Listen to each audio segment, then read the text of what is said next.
Hello बच्चों, स्वागत है आपका किशन सर केमिस्ट्री क्लास में। आज हम आपके लिए पार्ट बिलियन का लेक्चर नंबर 5 लेकर आए हैं, जिसमें हम आपको सिखाएंगे मूल अंश या मूल प्रभाज। ठीक है, मूल अंश या मूल प्रभाज। ठीक है, इसकी परिभाषा देखो हमने लिख रखी है। मूल अंश या मूल प्रभाज किसे कहते हैं बेटा? किसी बिलियन में उपस्थित किसी अवयव, विलय या विलायक। अवयव का मतलब है यहाँ विलय भी हो सकता है या विलायक भी हो सकता है। किसी बिलियन में उपस्थित किसी अवयव, विलय या विलायक के मूलों की संख्या, मूलों की संख्या को ग्राम अणुओं की संख्या भी कहते हैं, और बिलियन में उपस्थित संपूर्ण मूलों की संख्या के अनुपात को मूल प्रभाज कहते हैं। यानी किसी बिलियन में उपस्थित अवयव के मूल और बटे सभी अवयव के मूल, यानी जितने भी अवयव है, चाहे वो विलायक हो या विलेय हो, उनके दोनों के अनुपात को मूल प्रभाज कहते हैं। ठीक है, परिभाषा के अनुसार आप ऐसे लिख सकते हैं, ना तो आप मेरी भाषा के अनुसार ये ऐसे सीख सकते हैं कि किसी बिलियन में किसी एक घटक के मूल यानी अवयव के मूल और बटे सभी जो घटक हैं या सभी अवयव हैं उनके अनुपात को, उन दोनों के अनुपात को ही मूल प्रभाज कहते हैं। ठीक है, फार्मूला हमने लिख रखा है। मूल प्रभाज बराबर अवयव के मूल बटे सभी अवयव के मूल, इनके दोनों का अनुपात। बटे का मतलब होता है अनुपात। ठीक है, तो मूल क्या होते हैं बेटा, आपको मैं बता दूं।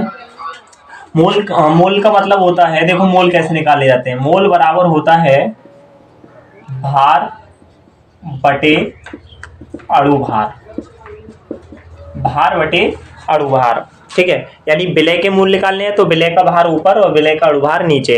विलायक के मूल निकालने हैं तो विलायक का भार ऊपर और विलायक का अणुभार नीचे।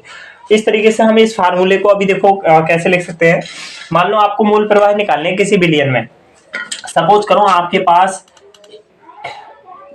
कोई बिलियन दे रखा है। मान लो इस पात्र में आपके पास जल है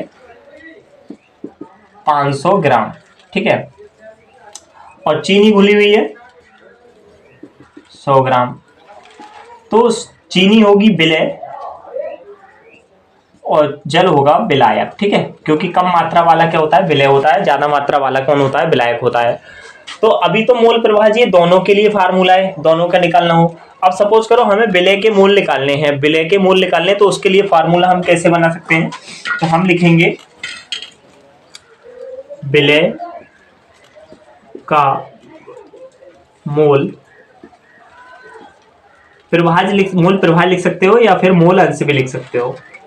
मूल प्रभाज बराबर अब विलय के मूल, विलय के मूल हम ऊपर रख लेंगे। ठीक है, और बटे सभी अवयव के मूल, मतलब विलय प्लस विलायक। विलय के मूल लिख लो, विलय के मूल प्लस विलायक के भी मूल, विलायक के मूल। इस तरीके से आप कर सकते हैं अगर विलय के मूल प्रभाज निकाल लें। विलय के मूल ऊपर और विलायक और विलय दोनों के मूल नीचे। ठीक है, जोड़ यहाँ पर आप जोड़कर निशान लगा देंगे। इस तरीके से फार्मूला बन जाएगा मूल प्रभाज का। देखो विलय के मूल को हम n से प्रदर्शित करते हैं, और बात आ रही है तो हम लिख सकते हैं विलय के मूल को स्मॉल n, और यहाँ पर हो गया small n plus capital N। ये विलय के लिए है और ये विलायक के मूल के लिए। तो ये हो गया फार्मूला इस तरीके से। ठीक है, विलय का मूल प्रभाज अगर आपको निकालना है, चलो सपोज करो आपको निकालना है बेटा, आपको निकालना है विलायक के लिए मूल प्रभाज निकालना है। विलायक के लिए देखो इस सूत्र को अभी मैं और कैसे लिख सकता हूं, क्योंकि आपको पता है मूल बराबर होता है भार बटे अणुभार। मूल बराबर क्या होता है, भार बटे अणुभार। तो हम इसको n की जगह ये रख सकते हैं भार बटे अणुभार, यानी n बराबर हो गया W1 अपॉन M1। ठीक है, W1 अपॉन M1। यहाँ W1 क्या है हमारा, विलय का भार, और M1 क्या है, विलय का अणुभार। तो इस फार्मूले को हम ऐसे भी चेंज कर सकते हैं। विलय के लिए n की जगह रख देंगे, चूंकि हम लिख सकते हैं चूंकि n बराबर W1 अपॉन M1 और कैपिटल N बराबर W2/M2 इस तरीके से, ठीक है। तो ये हो जाएगा हमारा N1 अपॉन N बराबर मान रखना है, तो हमारा ये हो जाएगा W1/M1 प्लस W2/M2। इस तरीके से भी आप फार्मूला लिख सकते हैं। W1 और M1 बराबर मैं आपको बता देता हूं, लिख भी दूंगा। W1 बराबर है विलय का भार, M1 बराबर है विलय का अणुभार, W2 बराबर है विलायक का भार और M2 बराबर है यहाँ पर विलायक का अणुभार, ठीक है। तो इस तरीके से भी विलय का मूल प्रभाज आप निकाल सकते हैं। विलय का मूल प्रभाज, इस तरीके से मूल प्रभाज कह दो या मूल अंश कह दो, दोनों की बात एक ही है, ठीक है। इस तरीके से भी आप निकाल सकते हैं।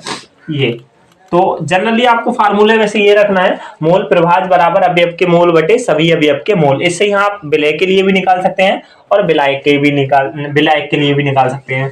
तो हमारा मोल बराबर भार बटे अणुभार ये होता है। आप जो है इसे यहाँ बॉक्स में बंद कर देता हूँ, ठीक है। अब मैं आपको बताता हूँ, आपको विलायक के लिए मोल प्रभाज निकालना हो तो कैसे निकालेंगे। तो विलायक के लिए अगर हमें निकालना है, सपोज करो, तो हम लिखते हैं विलायक का मोल प्रभाज बराबर, विलायक का मोल प्रभाज बराबर, तो आपको क्या करना है, अब की बार विलायक के मोल ऊपर रखने हैं, विलायक के मोल और बटे विलय के मोल और विलायक के मोल नीचे रखने हैं। विलय के मोल प्लस विलायक के मोल, ठीक है। जिसके मोल निकालने होंगे उसके मोल को ऊपर रखते हैं, बाकी सभी के मोल को नीचे रखते हैं।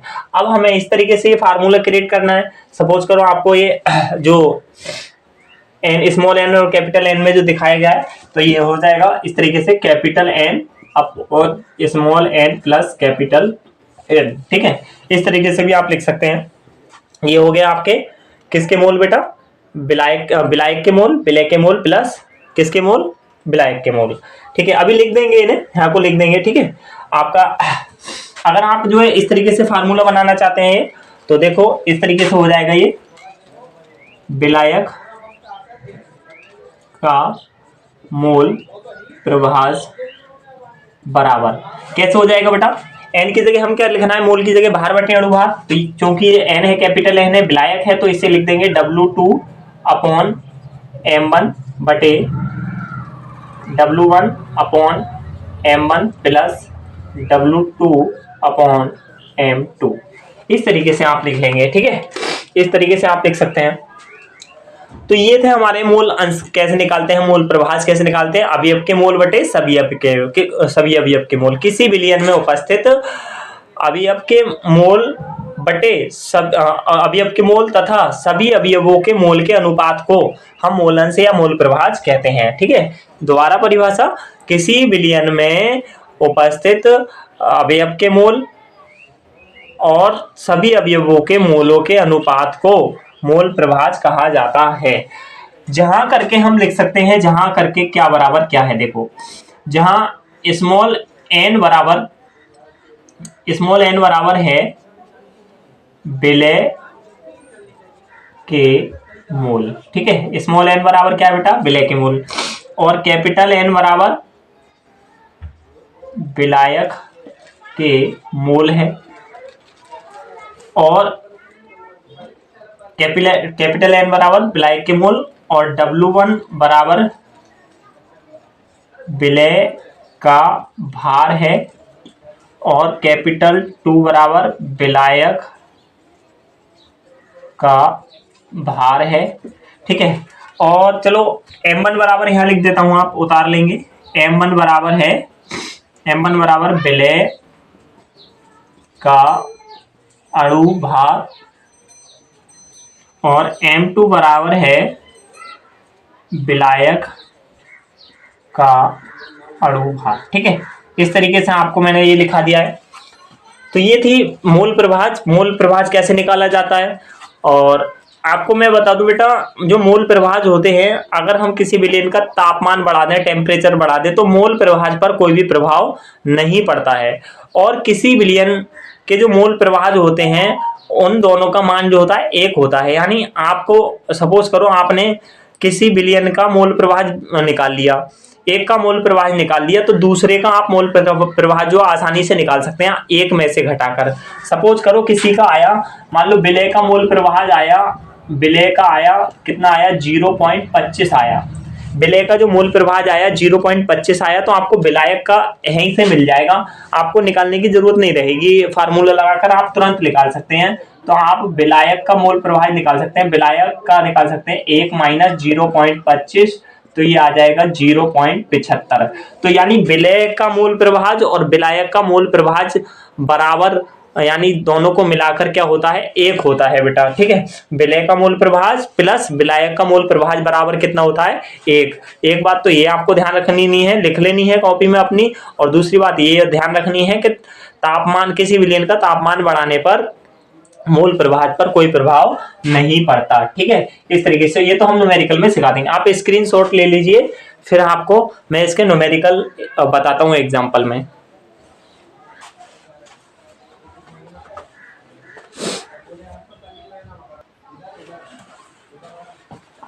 देखो हमारा उदाहरण है, मोलन से लेकर 2.5 मोलर जलीय विलयन में विलय का मोल प्रवाह ज्ञात करो। एक विलयन दिया गया है जल का, जिसमें विलय के जो हैं 2.5 मोल घुले हुए हैं। ठीक है, हल डाल लेंगे हम यहाँ पर। कैसे करेंगे, हल डालकर 2.5 मोलर जलीय विलयन में विलय का मोल प्रवाह ज्ञात करो। क्योंकि यहाँ से हमें जो जलीय विलयन दिया गया है 2.5, तो इसका मतलब क्या है, 2.5 मोलर जलीय विलयन का अर्थ है कि 1000 ग्राम जल में विलय के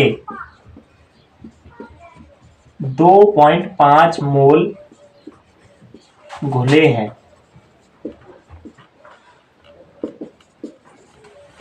दो 2.5 मोलर जलीय विलयन का मतलब क्या है बेटा, कि कोई 1000 ग्राम जल में विलय के 2.5 मोल घुले हुए हैं। इससे एक बात तो हमें पता पड़ गई कि जो विलय के मोल हैं, विलय के मोल यानी स्मॉल n बराबर कितने हैं, 2.5। अब हमें निकालने हैं विलायक के मोल, क्योंकि विलय के मोल प्रवाह ज्ञात करना है, तो विलायक के मोल भी निकालने पड़ेंगे। तो उसके लिए हमें विलायक का भार चाहिए। तो विलायक का भार यानी ये होता है W2, कितना है, विलायक का भार कितना होगा बेटा, 1000 ग्राम है ना, विलायक कौन है, जल। और विलायक का अणु भार हमें ज्ञात करना है, विलायक का अणु भार, विलायक का अणु भार मतलब M2, और विलायक है कौन हमारा, H2O जल है, यानी तो कितना होगा अणु भार, कितना होता है इसका हमें पता है, हम ज्ञात कर लेंगे। देखो हाइड्रोजन का 1 गुणा 2 और 1 गुणा 2 यानी 2 हाइड्रोजन है प्लस 16, तो मतलब 18 हो गया। ठीक है, तो मोल निकाल लेंगे हम। विलायक के मोल कैसे निकालेंगे, विलायक के मोल यानी कैपिटल N, विलायक के मोल, इसके तो मोल दे रखे हैं इसके, और निकालो विलायक के, विलय के दे रखे हैं, यानी कैपिटल N निकालना है। तो कैसे निकलेंगे, तो भार बटे अणु भार होता है, तो हमें पता है W1/M2 होता है, W1/M2। तो W2 कितना है हमारा, 1000 ग्राम, और बटे M2 कितना है हमारा, 18 ग्राम मोल इनवर्स। ठीक है, 18 से कटेगा बेटा कितनी बार, 55.55। ठीक है, 55.55 मोल हो गए इसके विलायक के, यानी कैपिटल N के जो मोल हैं, विलायक के मोल कितने हैं, 55.55 मोल हैं। अब हमारा मोल प्रवाह वाला फार्मूला हम लगा देंगे। मोल प्रवाह वाला यानी विलय के मोल निकालने हैं, तो अवयव के मोल बटे सवयव के मोल। तो हमें निकालने हैं विलय के मोल, यानी विलय का मोल प्रवाह निकालना है, मोल प्रवाह। तो विलय का अगर हमें जब मोल प्रवाह निकालना है, तो इसके मोल ऊपर रखेंगे, यानी हम स्मॉल n को ऊपर रखेंगे बटे small n plus capital N। ठीक है, इस तरीके से। तो स्मॉल एन कितना है हमारा, स्मॉल एन है हमारा 2.5 बटे 2.5 प्लस 5 55.55, ठीक है, इस तरीके से आ जाएगा।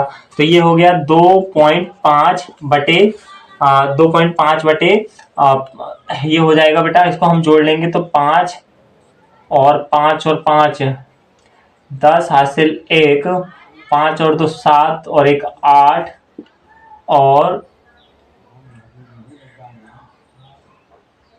5, ये 58 पॉइंट लगभग 05 हो गया, 58.05। अब हम इसको जब भाग करेंगे, इससे हल करेंगे, तो इसका जो आंसर है वो आएगा बेटा 58.05 का आंसर आएगा 0.43, 0.043। किसके मूल निकल के आ गए, ये विलय का मूल प्रभाज आ गया, विलय का मूल प्रभाज, ठीक है। इस तरीके से हमने निकाल लिया विलय का मूल प्रभाज। ये इस तरीके से हम निकाल सकते हैं, बट सही से लिख सकते हैं हम विलय का मूल प्रभाज बराबर 0.043 जब आप इसको भाग करोगे तो, ठीक है। भाग करना तो आपको आती होगा, जिसे नहीं आता है वो हमें कमेंट बता दें, हम आपको बता देंगे पॉइंट वाली भाग गुणा किस तरीके से होती है, ठीक है, पॉइंट वाली भाग गुणा के लिए। और बेटा मैंने आपसे बोला है कि आप कहाँ से मेरी वीडियो को देख रहे हैं, कमेंट में जरूर बता दें, क्योंकि ऑफलाइन क्लास में तो हम बच्चों से परिचित रहते हैं, उनका नाम जानते हैं, एड्रेस जानते हैं, उनसे बातचीत भी करते हैं। और ऑनलाइन क्लास में हमें नहीं पता ना आप कहाँ से हमारी वीडियो को देख रहे हैं, तो जहाँ से भी देख रहे हैं अपना नाम बता दें, और नाम नहीं बताए तो केवल ये बता दें आप कहाँ से बिलोंग करते हैं, कहाँ से हमारी वीडियो देख रहे हैं, अच्छी लग रही है नहीं लग रही है, ठीक है। विलय के मूल प्रभाज आपने निकाल दिया। अगर विलायक के यहीं पर आपको निकालने हैं मूल प्रभाज, तो आपको सूत्र लगाने की जरूरत नहीं है, आप डायरेक्टली निकाल सकते हैं। विलायक का मूल प्रभाज किस में से घटा देना है आपको, इसमें से इसको घटा देना है 1 में से, 1 माइनस 0.043, तो आपका आंसर आ जाएगा, ठीक है। आपको देखो घटाना नहीं आता, मैं आपको घटा के दिखाता हूँ कैसे घटाया जाता है। 1 जो पॉइंटों में घटाना है तो 1.00 लिख लिया आप। अब पॉइंट के नीचे पॉइंट लिख लो, 0 4 और 3, एक 0 ऊपर बढ़ा लिया हमने, ठीक है, ऊपर बढ़ा लेंगे संख्या के अनुसार। अब देखो आप घटा लो, यहाँ से ढाई लिए हो गए 10, 10 में से 3 गए, कितने बचे 7, यहाँ पर ढाई लेके बचे 9, 9 में से 4 गए 5, और यहाँ पर ढाई लेके बचे 9, 9 में से 0 गया 9 पॉइंट, और यहाँ पर तो 0 बचा ना, तो ये कितना हो गया बेटा हमारा 0.957। इस तरीके से ये विलायक के मूल भी आ गए। हमसे केवल विलय के मूल प्रभाज पूछा था, हमने विलायक के मूल प्रभाज भी इसमें से घटा के बता दिया गया है, ठीक है। तो इस तरीके से आप न्यूमेरिकल कर लेंगे मूल प्रभाज के। एक एग्जांपल हम और आपको सिखाते हैं, आप इसका स्क्रीनशॉट ले लो और अपनी कॉपी में अच्छे अच्छे नोट्स बना लो, प्ले लिस्ट में जाकर पढ़ाई करो। ये लेक्चर नंबर 5 है, हमारे 4 लेक्चर बिलियन चैप्टर के पहले ही हमने डाल दिए गए हैं। और आप जो है बायोलॉजी से संबंधित भी हमारे कक्षा 12 से पढ़ाई कर सकते हैं, ठीक है। Kishan sir chemistry class Bilari और पुष्पी पात्रों में लैंगिक जनन आप सर्च करके डालेंगे लेक्चर 1 तो आ जाएगा यूट्यूब पर।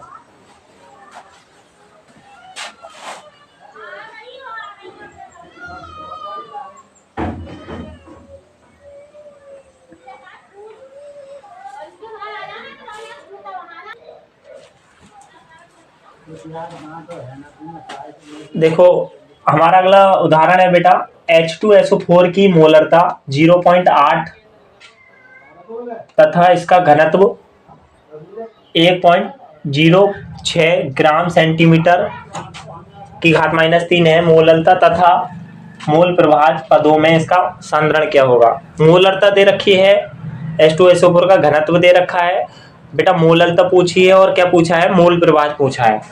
तो मोलरता क्यों दी गई है, मोलरता हल डालेंगे हम। मोलरता इसका मतलब है कि विलायक के 1 लीटर में विलय के जो मोल हैं वो 0.8 हैं। विलायक के 1 लीटर आयतन में विलय के 0.8 मोल उपस्थित है, इसलिए मोलरता दे रखी है, ठीक है। तो इससे हमें पता पड़ा है कि विलय के मोल बराबर क्या है, विलय के मोल बराबर है 0.8 और घनत्व दे रखा है। कितना है घनत्व विलय का? घनत्व, ठीक है, घनत्व कितना है बेटा? घनत्व बराबर है हमारा 1.06 ग्राम सेंटीमीटर की घात -3। हमसे पूछा क्या? मोललता पूछी है और क्या पूछा है बेटा? मोललता पूछी है और पूछा है हमसे कि मोल अंश क्या होगा। तो हमें पहले विलय का भार ज्ञात करना है। विलय का भार, ठीक है, विलय का भार ज्ञात करना है तो हमें एक चीज की जरूरत पड़ेगी यहाँ पर। H2SO4 के जो विलय है हमारा उसका अणुभार ज्ञात करना होगा हमें। तो ये हम निकाल लेंगे विलय का अणुभार। विलय का अणुभार हमारा कौन है? विलय H2SO4, तो हम ज्ञात कर लेंगे। तो H का होता है 1 गुणा 2 प्लस सल्फर का होता है 32 प्लस ऑक्सीजन 16 का, ऑक्सीजन का होता है 16 गुणा 4, तो ये आ जाएगा लगभग 98। ठीक है, 2 34 16 चौका 64 और ये 34 तो 98 ग्राम मोल इनवर्स, इतना आ जाएगा मोल इनवर्स। तो यहाँ से हम विलय का भार ज्ञात कर सकते हैं। चूंकि मोल बराबर क्या होता है? भार बटे अणुभार। चूंकि आप जानते हैं मोल बराबर भार बटे अणुभार होता है, हम लिख सकते हैं चूंकि मोल, यहां लिख लेंगे बेटा हम, चूंकि मोल बराबर भार बटे अणुभार होता है, अणुभार होता है। अब हमें भार क्या निकालना है? विलय का भार निकालना है। तब विलय का भार, विलय का भार कैसे निकल जाएगा? तो मोल और अणुभार की हम गुणा कर देंगे तो 0.8, विलय के मोल कितने? 0.8 और अणुभार कितना है? 98। ठीक है, तो ये भार आ जाएगा हमारा, ठीक है, मोल से मोल कट जाएगा, भार आ जाएगा हमारे ग्राम में कितना बेटा? ये आ जाएगा हमारा 78.4 ग्राम, 78.4 ग्राम। इतना तो हो गया हमारा विलय। विलय का भार कितना है? 78.4 ग्राम है। ठीक है, विलय का भार हमने निकाल लिया। अब हम बिलियन का भार निकालेंगे। बिलियन का भार, टोटल बिलियन कितना है देखो, क्योंकि जो हमारा आयतन दे रखा है और घनत्व भी दे रखा है, तो आपने फार्मूला पढ़ा होगा, द्रव्यमान कैसे दे रखा हो और घनत्व दे रखा हो तो हम आयतन निकाल लेते हैं, और आयतन निकालना हो, सॉरी, द्रव्यमान निकालना हो तो हम आयतन गुणा घनत्व कर देंगे। तो हमें बिलियन का क्या निकालना है? बिलियन का भार निकालना है, या बिलियन का द्रव्यमान कह सकते हो। तो हम क्या काम कर देंगे बेटा? आयतन गुणा घनत्व का फार्मूला लगा देंगे। तो आयतन लगा देंगे हम, आयतन कितना? 1 लीटर। तो हमें इसे, क्योंकि ये ग्राम सेंटीमीटर में दे रखा है, तो हम इसे 1000 ml में लगा देंगे। और घनत्व कितना है? 1.06, तो ये हमारा आ जाएगा 1000 लगभग 60 ग्राम। बिलियन का भार हो गया हमारा, बिलियन का भार हो गया 1060 ग्राम। ठीक है, 1060 ग्राम। अब हमें यहाँ से बिलियन का भार से ज्ञात कर लेना है विलायक का भार, क्योंकि मोललता में हमें विलायक के भार की जरूरत पड़ेगी। तो हमें विलायक का भार ज्ञात करना है। विलायक का भार कैसे निकालेंगे? तो बेटा जो हमारा बिलियन का भार जो टोटल है उसमें से विलय का भार घटा दो तो विलायक का भार आ जाएगा। तो विलायक के भार में हम निकाल लेंगे, तो कितना घटा देना है? जो बिलियन का भार है 1060 है, माइनस विलय का भार कितना था बेटा हमारा? 78.4। 78.4 हमने इसमें से घटा दिया तो हमारे विलायक का भार आ जाएगा। विलायक का भार कितना हो जाएगा हमारा? ये विलायक का भार लगभग हमारा रहेगा 981.6, 981.6। ठीक है, 981.6 ये हो गया हमारे विलायक का भार। अब हमें विलायक के मोल निकालने हैं यहीं पर। अगर हमें विलायक के मोल निकालने हैं तो भार बटे अणुभार का हम फार्मूला लगा देंगे। विलायक के मोल निकालने हैं तो भार बटे अणुभार। विलायक कौन है हमारा? जल। और भार कितना है? 981.6 और अणुभार कितना होता है जल का? 18। तो बेटा मोल भी आ जाएंगे हमारे, विलायक के मोल जो आएंगे वो आ जाएंगे हमारे 54.53 मोल, ये हमारे मोल आ गए विलायक के। इस तरीके से हमने मोल निकाल दिए 54.53। अब आपको मोललता याद करनी है, तो मोललता याद कर, अब हम पहले वाला पॉइंट हल करेंगे अपना मोललता, जो मोल यहाँ पर लिख रहे हैं ना, मोललता तथा मोल प्रभाज पदों में से इसका सांद्रण क्या होगा। तो मोललता अब हम हल करेंगे, यहाँ पर मोललता कैसे निकाली जाएगी। यहाँ तो हमने विलायक के मोल निकाले हैं, अब मोल प्रभाज निकालने के लिए और विलायक का भार निकाला है मोललता ज्ञात करने के लिए। तो मोललता निकालेंगे हम पहले।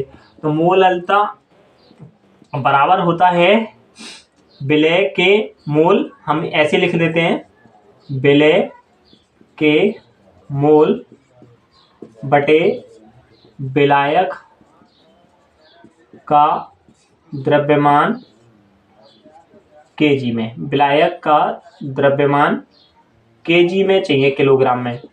तो लगा दो मान। विलय के मोल कितने थे बेटा, पहले दे रखे थे 0.8। विलायक का द्रव्यमान कितना था, विलायक का ये आया था 981.6, चूंकि ये ग्राम में है। अब हमें चाहिए किसमें, किलोग्राम में। तो हम ग्राम को किलोग्राम में करने के लिए 1000 से भाग करते हैं, तो हम इसके ऊपर क्या कर देंगे, 1000 से गुणा कर देंगे। तो ये हमारी मोललता निकल के आ जाएगी। जब आप इसको हल करेंगे तो आपकी मोललता कितनी आ जाएगी बेटा, ये आ जाएगी आपका 0.0815। इतनी मोललता आ गई आपकी मोललता। जब आप इसको हल कर लेंगे इस तरीके से तो आ जाएगी 0.815।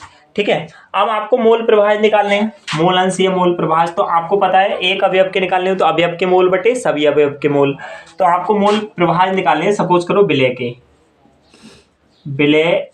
के मोल प्रभाज, आप फार्मूला लगाएंगे तो विलय के मोल ऊपर रखेंगे n बटे n प्लस कैपिटल n, यानी स्मॉल n प्लस बटे small n plus capital n।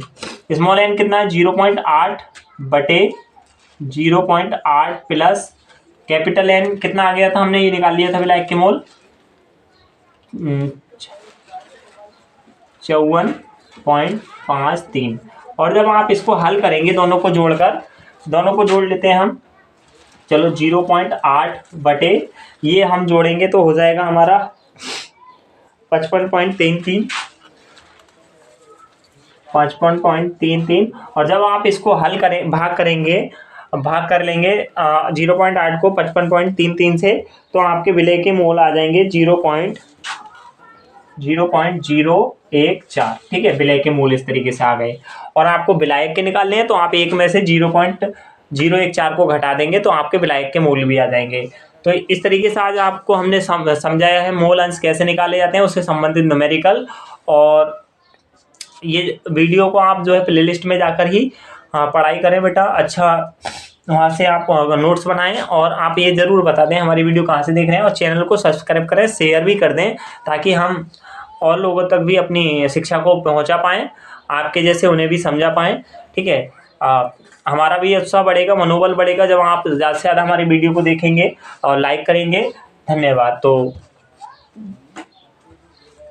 अगला टॉपिक हम लेके आएंगे, उसके पहले आप पूरा अपना नोट्स बना लें, कॉपी को एक तरफ से लिख लें और अपनी प्लेलिस्ट में जाकर पढ़ाई कर लें।